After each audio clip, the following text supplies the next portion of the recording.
BNP জামাত দূরেই থাকবে। বাংলাদেশের রাজনীতিতে বিএনপির সঙ্গে জামাতে ইসলামীর হাত ধরে চলার ইতিহাস ৪৬ বছর পুরনো। আর রাজনৈতিক ঘনিষ্ঠতার সম্পর্ক প্রায় ২ দশকের। ৫ আগস্টের আগ পর্যন্ত কোনো না কোনোভাবে এই সম্পর্ক টিকে ছিল।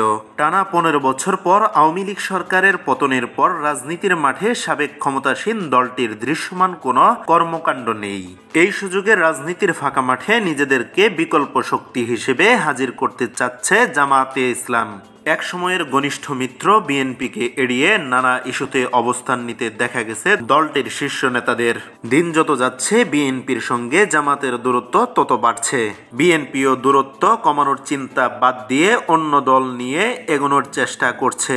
বিএনপির সর্বশেষ স্থায়ী কমিটির বৈঠকেও জামাতে ইসলামকে নিয়ে আলোচনা করেছেন নীতি নির্ধারকরা। নেতারা বলেন, জামাতে ইসলাম বিএনপির কৌশলগত মিত্র ছিল। জোট বিলুপ্ত হওয়ার পর সরকার পতনে যুগপৎ আন্দোলনেও জামাত বিএনপির সঙ্গে ছিল। একটা রাজনৈতিক দলের সাথে আরেকটা রাজনৈতিক দলের যে সম্পর্ক থাকে, এখন দল দুটির সম্পর্ক ঠিক সেই রকম। আগামী সংসদ নির্বাচন হওয়ার আগ পর্যন্ত জামাতের সঙ্গে বিএনপির সম্পর্ক কৌশলগত থাকবে। সম্পর্ক দূরত্ব কমানোর উদ্যোগী হবে না বিএনপি।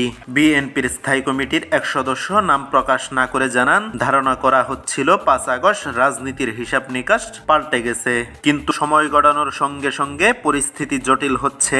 একটি মহল পরিস্থিতি অস্থিতিশীল করার পাইতারা করছে। পার্শ্ববর্তী একটি দেশ তাদেরকে সহযোগিতা করছে বলে ধারণা করেন। এখন জামাতের সঙ্গে বিএনপির দূরত্বের কথা প্রকাশ্য এনে আওয়ামী লীগ ও অন্য মহলগুলোর এ সুযোগ নেওয়ার চেষ্টা করবে। বিএনপি সেই সুযোগ দিবে না। তাই জামাতের সঙ্গে একাধিক ইস্যুতে মতপার্থক্য হলেও প্রকাশ্য কিছু না বলার সিদ্ধান্ত নিয়েছে বিএনপি।